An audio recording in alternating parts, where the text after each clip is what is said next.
Yo, welcome to the official Desus and Mero YouTube channel. Like, comment, and subscribe to see some dope content that you can only get here.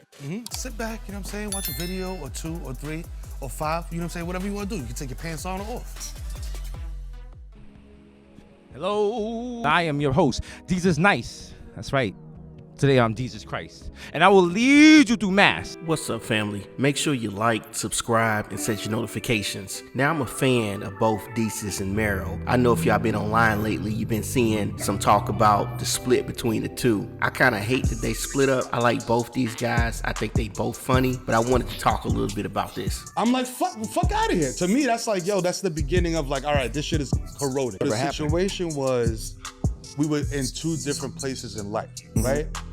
I was very much so aiming for ownership. Seems like they're preparing Desus for Hollywood. You know what I mean? Like that next level of like Hollywood. And I was like, and I heard that and I was just like, bro, you know what's crazy? No.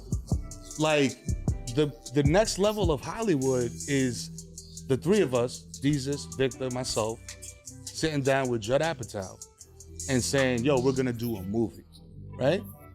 And then the movie gets written and he's like, I ain't really feeling this shit. A conversation happened a couple times and it was just a very like, all right, no doubt. So as you can see, Mero's been out in the spotlight kind of talking about it, but Desus has been doing his thing too. It hasn't been saying much.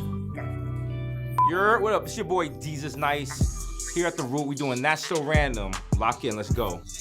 These are both my guys. I've been watching them since like day one. They got the radio stuff, the TV stuff, the online stuff. Their brand was big. They even had the Bodega Boys shirts, hats, you name it. I think that when they went from Viceland to Showtime, it's just my opinion, I think it did kind of get watered down, unfortunately. But these guys had some epic scenes on their show. I do think that Mero and Victor were kind of clicked up.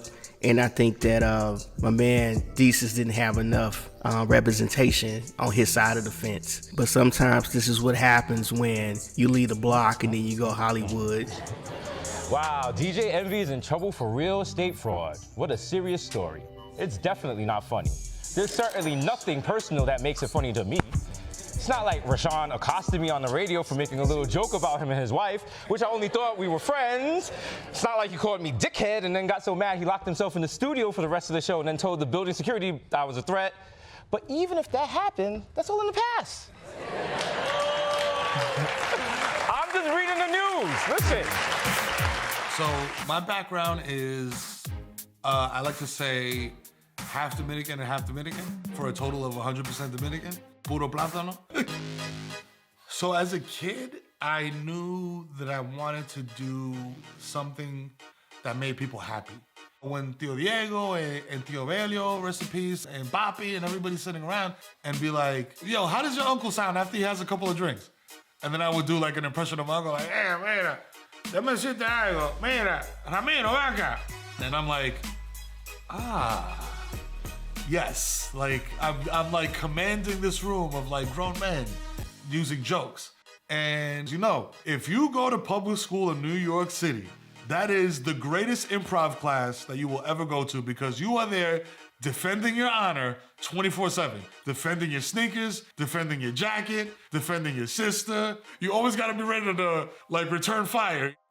When it comes to writing and stuff like that, like I never stop. So it started off with Complex. You know, I did a show called Mero in the Wild. I did another podcast called Desus and Mero. And that web series caught the eye of executives at MTV.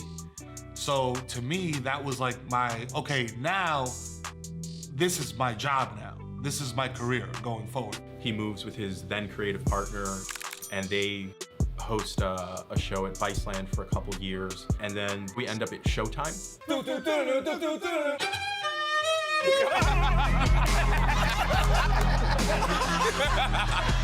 Here's the good news. Looks like y'all could play for the Knicks. Ooh, wow. Off the rip, Barry with the kill shot. People like me, yo, I'm a Dominican dude from East Tremont Avenue in the Bronx. I'm not supposed to be on TV. But I was lucky enough to get the access and I did not waste it. if you get that opportunity to get past the gatekeepers and you get your ladder and you put your ladder up and you climb that ladder, leave the ladder there for the next guy like you that didn't have that access, that doesn't have that connection, and you can be that connection. Keep driving. Nothing to see here, my guy. It's an art project. I'm having a great time. I want to do two things. I want to make great content on Viceland with our show. True. And I want to increase the crime rate in Williamsburg so I can move in here. Genius. Yo, put one of those QVC codes so people can take the photo with their phone and it opens my website. True. Yo. Put the can down. Just waiting for my Uber.